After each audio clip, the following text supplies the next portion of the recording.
এক তারিখে আমাদের সকলের আম্মা জান হযরত আয়েশা সিদ্দিকা রাদিয়াল্লাহু তাআলা আনহা দুপুরের সময় রান্না করছিলেন। হঠাৎ করে রান্না করতে করতে হুজুরের হাতে এক টুকরা আগুনের চাংড়া আম্মা জান হযরত আয়েশা সিদ্দিকা রাদিয়াল্লাহু তাআলা আনহার হাতের উপরে পড়ে গেল।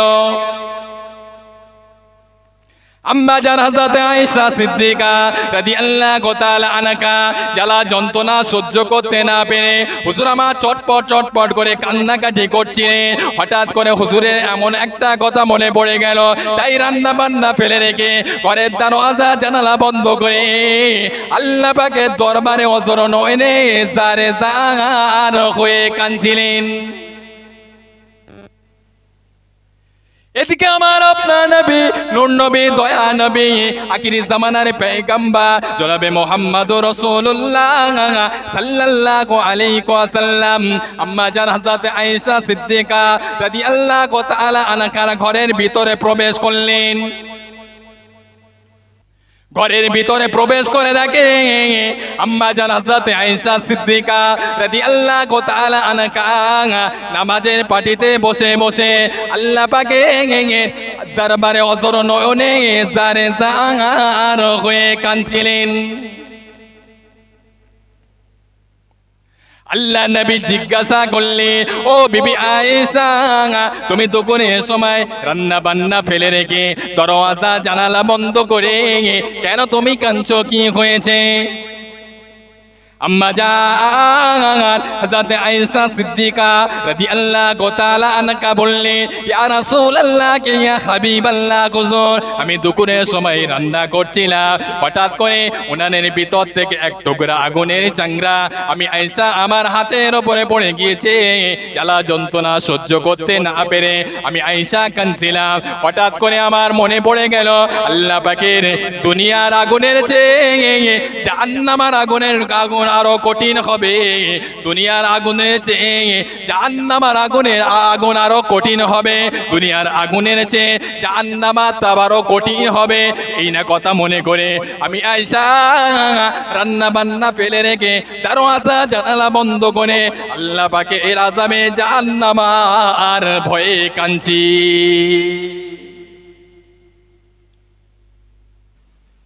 আল্লাহ নবী বলেছিলেন, ও বিবি আয়েশা, তুমি যেমন আল্লাহ পাকের আযাবের ভয়ে গজবের ভয়ে জাহান্নামের ভয়ে কাঁদছো, আমার আল্লাহ পাক দয়াময় দয়া করে মেহেরবানি করে তোমার জন্য আল্লাহ পাকের আযাবে জাহান্নামটাকে হারাম করে দিয়ে আল্লাহ পাকের রহমতের দয়া আর জান্নাত নসিব করে দেবেন। জোরে বলুন সুবহানাল্লাহ, আর একটু জোরে বলুন সুবহানাল্লাহ।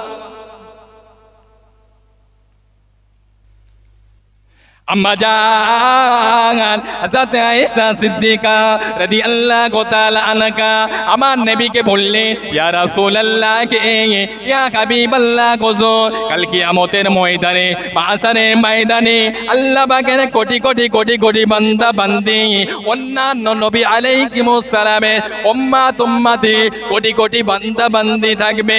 ওই কোটি কোটি বান্দা বান্দিদের ভিতরে আমি আয়েশার কথা কি আপনার মনে পড়বে?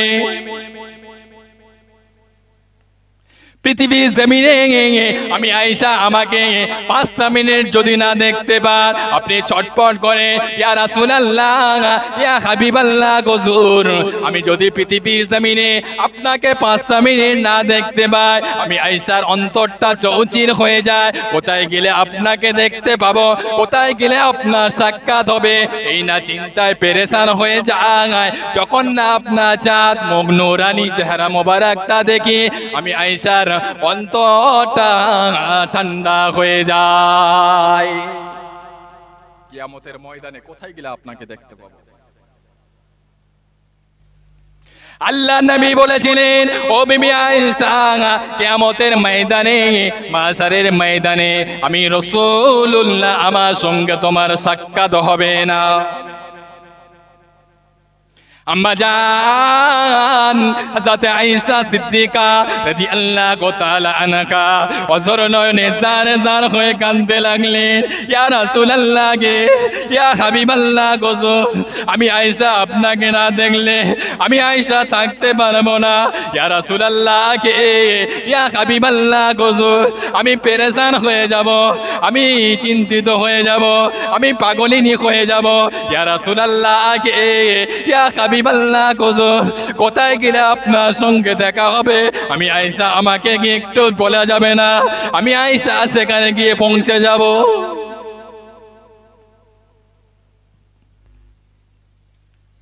আল্লাহ নবী বললেন, ও বিবি আয়েশা, কাল কিয়ামতের ময়দানে, মাশারের ময়দানে এমন কঠিন দিন, এমন কঠিন দিন, কাল কিয়ামতের ময়দানে, মাশারের ময়দান এমন একটা কঠিন দিন, আমাদের মাথার কোটি কোটি মাইল দূরে সূর্যটা আছে, এই সূর্যটাকে আল্লাহ পাক আমাদের মাথার আধা হাত নিচে নামিয়ে আনবে। এই সূর্যের একটা মুখ দিয়ে দিকে রন ছাড়ছে। কিয়ামতের ময়দানে এই সূর্যের 12টি মুখ খুলে দেওয়া হবে।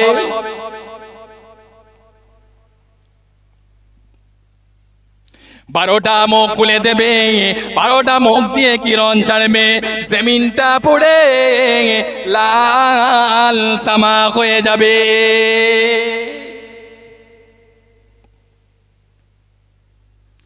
ও বিবি আয়েশা, কাল কিয়ামতের ময়দানে, মাশারের ময়দানে শুধু সাধারণ মানুষ নাফসি নাফসি করবে না, অন্যান্য নবী আলাইহিমুস সালাম করে না, নাফসি নাফসি করবে। ওয়ায়াকুলুনা আদামা শাফিউল্লাহ ইয়াউমাল কিয়ামাতে ইয়া রাব্বি নাফসি নাফসি, ওয়ায়াকুলুনা ইব্রাহিম খলিলুল্লাহ ইয়াউমাল কিয়ামাতে ইয়া রাব্বি নাফসি নাফসি, ওয়ায়াকুলুনা মুসা কালিমুল্লাহ يوم القيامة يا رب نفسي نفسي، ويقولون عيسى روح الله يوم القيامة يا رب نفسي نفسي، ويقولون محمد رسول الله يوم القيامة يا حبل أمتي يا حبل أمتي يا حبل أمتي। জোরে বলুন সুবহানাল্লাহ। কাল কিয়ামতের ময়দানে, মাশারের ময়দানে হযরত আদম আলাইহিমুস সালাম আল্লাহ পাকের দরবারে কাঁদবে, আল্লাহ আমার কি হবে উপায়? আপনি যখন আমাকে জান্নাতের ভিতরে রেখেছিলেন, আপনি আমাকে মানা করেছিলেন, ও আমার নবী আদম, তুমি আমার জান্নাতের সমস্ত নিয়ামতগুলো ভোগ করো, কিন্তু শুনে রাখো আদম, লা তাকরাবা হাজি ইশ-শাজারা, খবরদার আমার গন্ধম গাছের গোড়ায় তুমি যেও না। খবরদার জান্নাতের মধ্যে গন্ধম গাছের গোড়ায় যেও না। হযরত আদম আলাইহিস সালাম ইবলিস শয়তানের চক্রান্তে পড়ে, মা হাওয়া আলাইহিস সালামের প্রেমে পড়ে গন্ধম গাছের গোড়ায় গিয়েছিল। আল্লাহ পাক নারাজ হয়ে গিয়ে আমাদের আব্বা জান হযরত আদম আলাইহিস সালামকে দুনিয়া নামক জগতে ফেলে দিয়েছিলেন। এই জন্য নবী আদম আলাইহিস সালাম আল্লাহ পাকের দরবারে কিয়ামতের ময়দানে নাফসি নাফসি করতে থাকবে।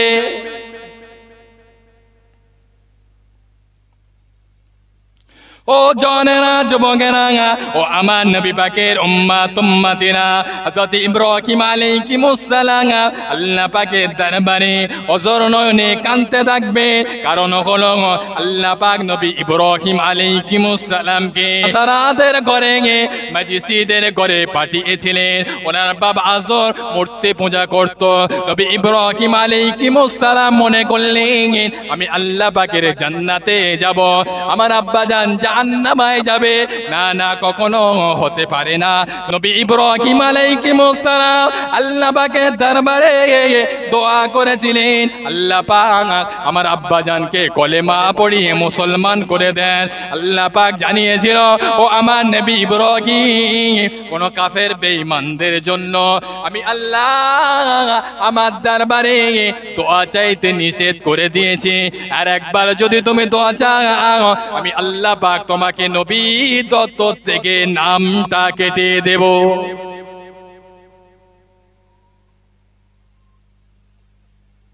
তাই নবী ইব্রাহিম আলাইহিস সালাম আল্লাহ পাকের দরবারে নাফসি নাফসি করতে থাকবে। ও জনেরা, যুবকেরা, ও আমার নবী পাকের আদরের উম্মত উম্মতিরা, নবী ঈসা আলাইহিস সালাম কিয়ামতের ময়দানে আল্লাহ পাকের দরবারে নাফসি নাফসি করতে থাকবে, হযরত অনেক কাঁদতে থাকবে। কারণ হলো নবী ঈসা আলাইহিস সালামকে আল্লাহ পাক পৃথিবীর জমিনে প্রেরণ করেছিলেন, বিনা বাপে পাঠিয়েছিলেন। দুনিয়ার মানুষেরা নবী ঈসা আলাইহিস সালামকে বলেছিল ঈসা আল্লাহর বেটা, ঈসা আব্দুল্লাহ বলতো না, আল্লাহর বান্দা বলতো না। তাই নবী ঈসা আলাইহিস সালাম অত্যন্ত লজ্জিত থাকবে, অত্যন্ত শর্মিন্দায় থাকবে, অত্যন্ত কান্না কাঁদতে থাকবে। কি হবে উপায়, কি হবে উপায়, এই না কথা মনে করে নবী ঈসা আলাইহিস সালাম কিয়ামতের ময়দানে আল্লাহ পাকের দরবারে নাফসি নাফসি নাফসি নাফসি করতে থাকবে। নবী আলাইহিস সালাম গণেরা যদি নাফসি নাফসি করে, সেদিন আমাদের উপায় কি হবে বলুন তো? কাল কিয়ামতের ময়দানে, মাজারের ময়দানে সমস্ত নবী আলাইহিস সালাম গণেরা নিজেদের কথা মনে করে আল্লাহ পাকের দরবারে কাঁদবে। কিন্তু না না, কিয়ামতের ময়দানে ওয়াকুলুনা মুহাম্মাদুর রাসূলুল্লাহ ইয়াউমাল কিয়ামতি ইয়া হাবলি উম্মতি ইয়া উম্মতি ইয়া উম্মতি। সেদিন আমাদের নবী, নূর নবী, আখিরি জামানার পয়গম্বর সেদিনে নিজের কথা মনে করে কাঁদবেন না। সেদিনে আমাদের নবী একমাত্র তিনি হলো, তিনি দিনার গুনাহগার উম্মতিদের জন্য আল্লাহ পাকের দরবারে অঝর নয়নে জারে জার হয়ে কাঁদবে। সমস্ত নবী আলাইহিস সালাম গণেরা নিজেদের কথা মনে করে কাঁদবেন। আমাদের নবী, নূর নবী, দয়ার নবী, আখিরি জামানার পয়গম্বর সেদিনে আল্লাহ নবী আমাদের কথা চিন্তা করে আল্লাহ পাকের দরবারে কাঁদবেন। আরে কোন নবীর উম্মত হয়েছি, সেই নবীকে ভালোবাসবেন না? ইহুদি নাসারা খ্রিস্টানদের অনুসরণ করে চলবে? নবীকে ভালোবাসুন, নবীকে প্যার করুন, নবীকে মোহাব্বত করুন। কিয়ামতের ময়দানে, মাহশারের ময়দানে খুব কঠিন, খুব কঠিন। আমাদের সকলের আম্মা জান হযরত আয়েশা সিদ্দিকা রাদিয়াল্লাহু তাআলা আনহা আমার নবীকে জিজ্ঞাসা করলেন, ইয়া রাসূলুল্লাহ কে, ইয়া হাবিবাল্লাহ হুজুর, কাল কিয়ামতের ময়দানে, মাহশারের ময়দানে কোথায় গেলে আপনার সঙ্গে দেখা হবে? আমি আয়েশা, আমাকে একবার বলেন।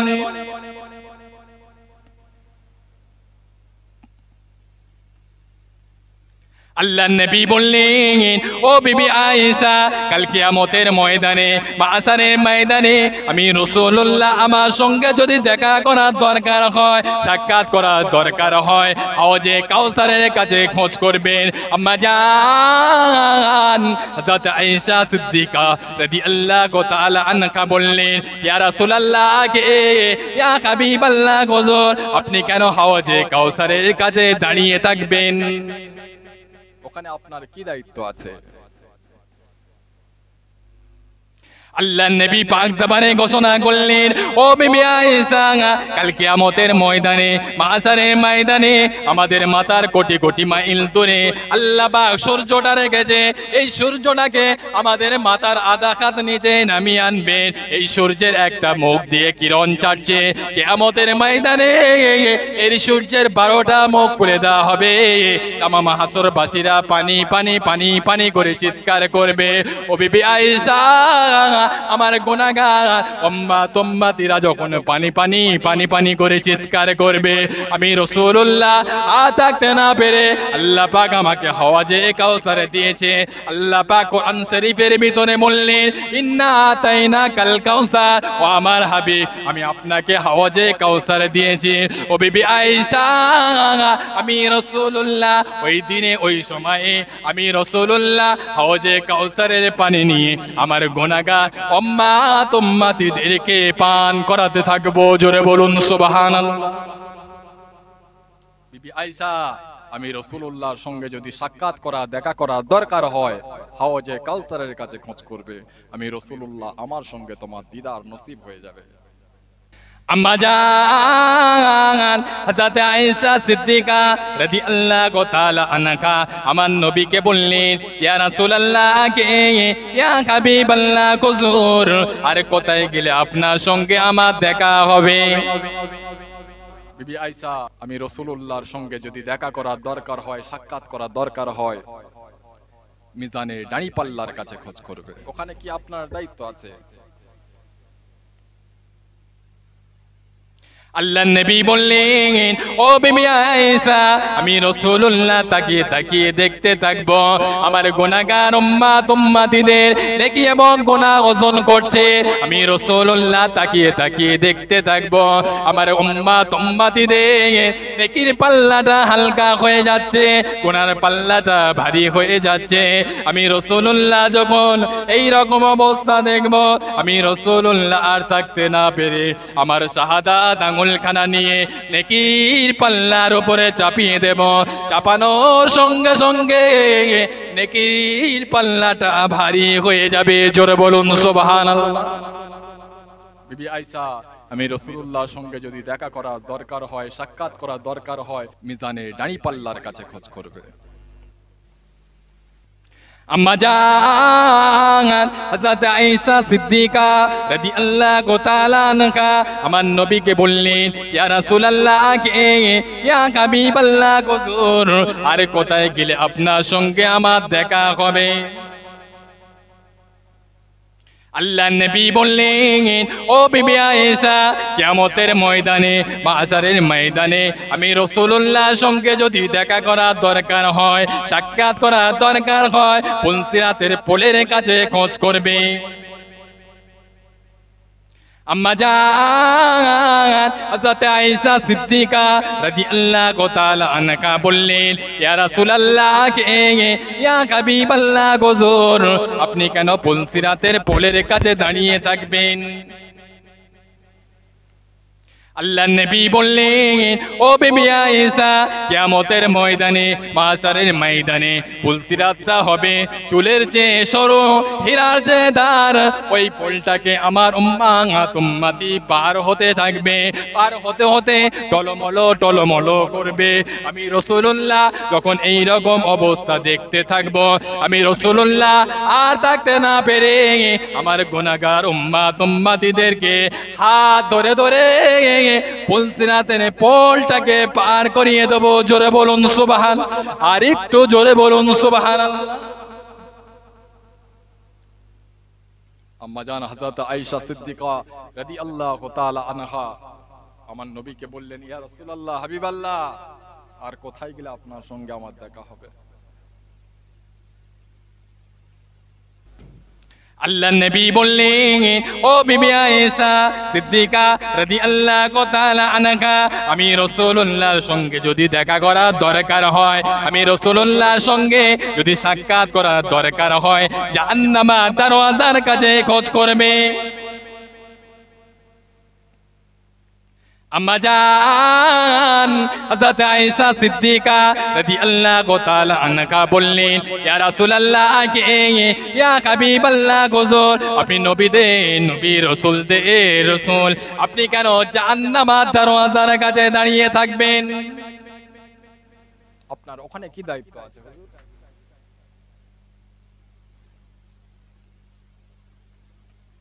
আল্লাহ নবী বললেন, ও বিবি আয়েশা, কিয়ামতের ময়দানে, মাহশারের ময়দানে আমি রাসূলুল্লাহর অসাক্ষাতে আমার কিছু গুনাহগার উম্মত উম্মতি দিবকে আল্লাহ পাক জাহান্নামে ফেলে দেবে। আমার উম্মত উম্মতিরা জাহান্নামে পড়ে থাকবে।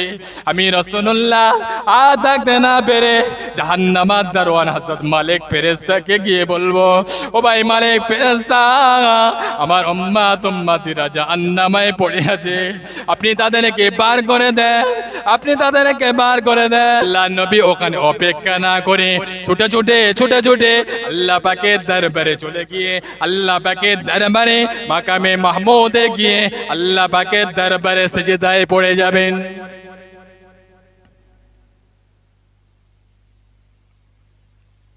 আল্লাহ পাকের দরবারে সেজদায় পড়ে গিয়ে আল্লাহ পাকের দরবারে অজরন জার জার হয়ে কাঁদবেন। ও রব্বুল আলামিন, আল্লাহ পাক আমার উম্মত উম্মতি বড় গুনাহগার, আমার উম্মত উম্মতি বড় কাতাগার, আমার উম্মত উম্মতি বড় সিয়াগার। দুনিয়া জমিনে আমার উম্মত উম্মতি যদি কোনো কষ্ট পেত, কতই না পেরেশান হয়ে থাকতো, কতই না কষ্ট পেত, কতই না কান্নাকাটি করতো, কতই না নার্সিং হোমে যেত, কতই না কষ্ট পেরেশানের ভিতরে থাকতো। আপনার আযাবে জাহান্নাম আমার উম্মত থাকতে পারবে না। আমার উম্মত উম্মতিদেরকে বার করে দেন, বার করে দেন। আল্লাহ নবী এত কান্না কাঁদবে, এত রোনাজারি করবে, আল্লাহ পাক সব সহ্য করতে পারে। আমার হাবিবের কান্না আল্লাহ পাক কোনো মতে কিছু মতে সহ্য করতে পারে না। আল্লাহ পাক বলবেন, ও আমার হাবিব ইরফা রাসাকা। হাবিব, আপনি মাথা তোলেন, আপনার কি হয়েছে আমাকে বলেন। আল্লাহ নবী বলবেন, ও রব্বুল আলামিন, আল্লাহ পাক আমার উম্মত উম্মতিদেরকে জাহান্নাম থেকে বার করে দেন। আমার উম্মত বড় দুর্বল, আমার উম্মত বড় যায়ীফ। আল্লাহ নবী পাক জবানে ঘোষণা করলেন, মান যাররাতুন কালবিহি কুল্লা ইলাহা ইল্লাল্লাহ, যাদের অন্তরে সামান্য পরিমাণ ঈমান থাকবে, আমার আল্লাহ পাক আমার হাবিবের খাতিরে, আমার হাবিবের ওসিলায় তাদেরকে আল্লাহ পাক জাহান্নাম থেকে মাফ করে দিয়ে তাদের জন্য আল্লাহ পাকে রহমতের দয়ার জান্নাত নসিব করে দেবেন। জোরে বলুন সুবহানাল্লাহ। আমার নবী পাকের খাতিরে, আমার নবী পাকের ওসিলায়, আমার নবী পাকের সম্মানের খাতিরে যার অন্তরে সামান্য পরিমাণ ঈমান থাকবে, আমার হাবিবের খাতিরে আল্লাহ পাক তাদেরকে আল্লাহ পাকের রহমতের দয়ার জান্নাতুল ফেরদাউস নসিব করে দেবেন। আল্লাহ পাক আমার নবী পাকের খাতিরে তাদেরকে আল্লাহ পাক জান্নাত নসিব করে দেবেন। জোরে বলুন সুবহানাল্লাহ। কাল কিয়ামতের ময়দান বড় কঠিন। কিয়ামতের ময়দানে আল্লাহ পাক যাররা যাররা পরিমাণ বিচার করবেন। ফামান ইয়ামাল মিসকালা যাররাতিন খায়রান ইয়ারা ওয়া মান ইয়ামাল মিসকালা যাররাতিন শাররান ইয়ারা। আল্লাহকে ভয় করেন, আল্লাহর আযাবকে ভয় করেন, আল্লাহর গজবকে ভয় করেন, আল্লাহ পাকের জাহান্নামকে ভয় করেন। কবরের আযাব অত্যন্ত কঠিন। কবরের আযাব থেকে নিজেকে বাঁচান আর আহলে পরিবার বরকতের বাঁচান। আল্লাহ পাকের কবরের ভিতরে সকলকে যেতে হবে। আজ না হয় কাল, কাল না হয় পশু, একদিন না একদিন কবর নামক জগতে যেতে হবে। দুনিয়ার জমিনে বাঁচার জন্য, খাওয়ার জন্য, বিল্ডিং বালাখানা করার জন্য, গাড়ি বাড়ি চড়ার জন্য কতটা না মেহনত করলাম, পরিশ্রম করলাম। যেহেতু আমাদের কবর নামক জগতে যেতে হবে, সেখানে বাঁচার জন্য কতটা কি ইবাদত বন্দেগী করলাম। এই অবস্থায় যদি আমরা কবর নামক জগতে যাই, সেখানে গিয়ে বাঁচা যাবে বলে মনে হয়? নবী পাকের সাহাবীদের কতটা কবরের ভয়, আযাবের ভয়, জাহান্নামের ভয় ছিল অন্তরে। আহারে, নবী পাকের অধিকাংশ সাহাবীরা কবর দেখলে অত্যন্ত কান্না কাঁদতেন, কেঁদে কেঁদে বেহুশ হয়ে পড়ে যেতেন। আজকে বর্তমান সমাজের কিছু মুসলমান ঘরের কুলাঙ্গার সন্তানেরা আছে, কবরের ধারেতে গিয়ে গান বাজিয়ে বাজিয়ে যায়। কবরের ধারে থেকে যখন যায় গান বাজিয়ে বাজিয়ে যায়। এরা মনে করে আমরা কবরে যাব না। কি কবরে যাবে না? যাবে।